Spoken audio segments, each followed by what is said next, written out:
Let's get this sports podcast party started, all right?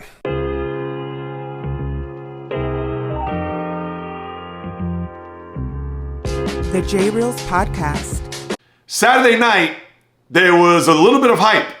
And for yours truly, that actually turned on the TV to watch the Rangers play the Maple Leafs up in Toronto. And the actual thought that I had was, I can't believe I'm actually going to watch this. Because of the anticipation between the rookie Ranger tough guy and the former Ranger, resident tough guy of the Toronto Maple Leafs, who it's arguable, but there are people that will say pound for pound is the toughest guy in the National Hockey League, and that's a one Ryan Reeves. And I turned it on, and I was hoping to get what I was anticipating maybe a couple of minutes into the game, because as you've watched or followed, maybe you haven't, for those who don't follow hockey or don't care, I get it. But if you're watching on YouTube, the t-shirt says it all. And if you're listening to this, whether Apple, Spotify, JAYREELZ.com, or any podcast platform, you're going to have to go to the YouTube channel to see what shirt I'm wearing. So that'll also be a little bit of a shameless plug. But for Ryan Reeves to be asked prior to the game about Rempe and what he's done here in the early part of his career, and mind you, it's just a handful of games. He had gotten into those couple of fights last weekend in Philadelphia against Nicolas Deslauriers, and then in Columbus against Matthew Olivier, where he got his first loss, and Olivier got some good shots on Rempe. And with everything leading up to the game there Saturday night, asking Reeves what it's like to be a tough guy in the league. What do you think about this kid, 21 years old, coming in, trying to make a name, trying to do what the predecessors before him to get that reputation, to get not only just the experience, but fighting the tougher guys in the sport. And, he said all the right things for the 5 of you that are interested out there, but this is the reason why I bring it up. It adds life to the sport. I mentioned this on Monday's podcast last week. There is a level of expectation, and mind you, I watched the first two periods, and they weren't on the ice until you got to the second period, or maybe it was late first period.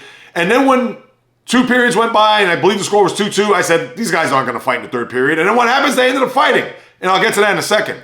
But for this game, and I understand it's a meaningless regular season game in the grand scheme of things, and I know Toronto and the Rangers, good litmus test for both teams, because Toronto's in the mix there, as we know, in the Atlantic, and the Rangers looking to get the top spot, not only just in the East, but overall as far as the President's Trophy being the best team in the league. And to have just two combatants, tough guys that people probably couldn't pick out of a lineup. Why is that such a big deal? Well, here it is. And I'll try to be as concise as possible. It adds interest.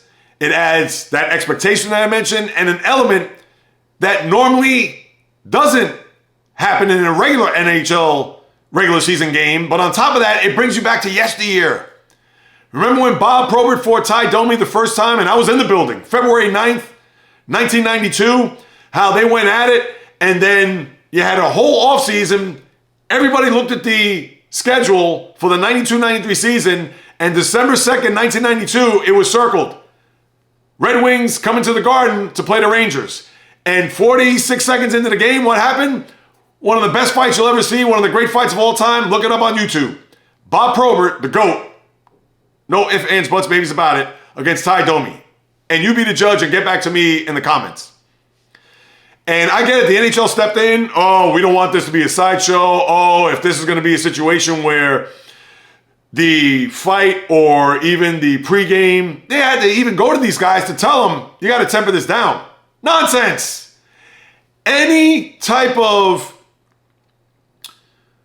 I'm not going to say criticism, because this isn't a critique by any stretch, but any type of publicity when it comes to a regular season National Hockey League, they should be welcoming this with open arms, because nobody cares about the regular season. Same for the NBA, for that matter.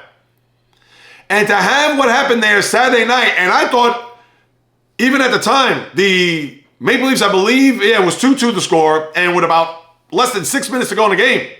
And mind you, Matt Rempe ran a defenseman earlier in the game, a guy that they acquired from Anaheim, Ilya, I can't pronounce his last name, Lyubushkin, I believe is his name. And if I butchered it, my apologies. But he ran him in the second period, knocked him out of the game, didn't come back. And even though when Rempe and Reeves met there by the Ranger bench where Reeves cross-checked Rempe across the chest, and even Rempe had to look at the bench to almost get permission on whether or not to go after him.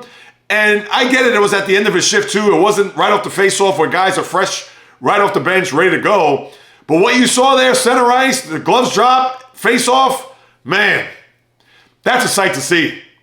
And for those who want fighting out of the National Hockey League, how do you think the fans reacted once they dropped the gloves there that late in the game?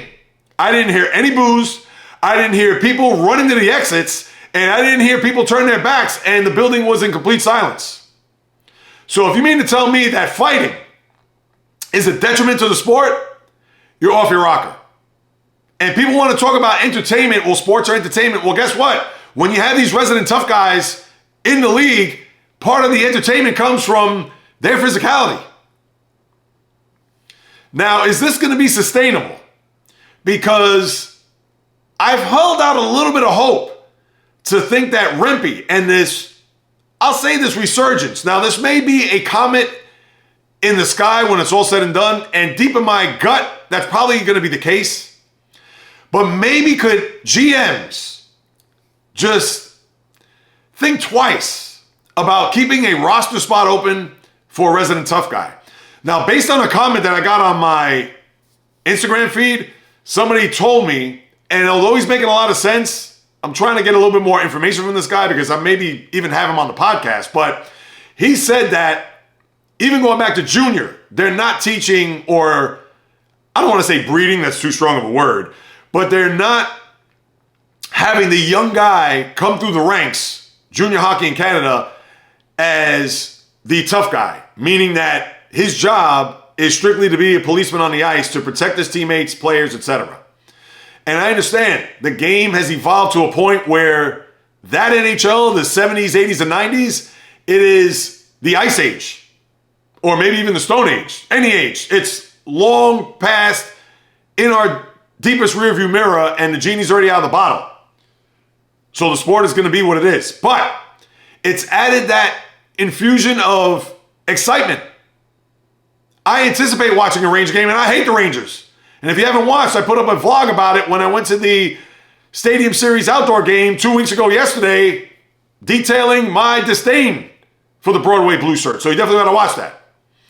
But one more time, before I move on, the NHL, to have tough guys like this and for this to be sustainable, it's probably not going to happen.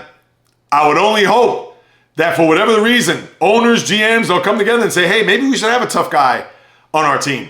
And as it is, think about this.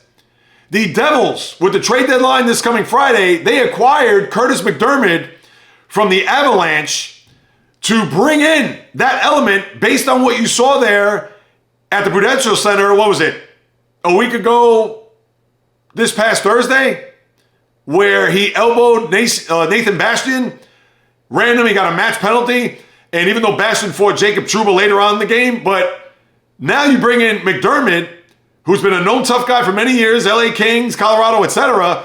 So when the Devils and Rangers play again, I got to check the schedule. Now you have a guy in there that's going to go toe-to-toe, or at least maybe not nose-to-nose, considering that Rempe's 6'7", but there's going to be no backing down.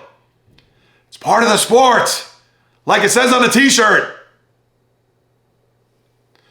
Oh my God. I mean, I don't know how much more. I could spend literally 3 hours talking about this.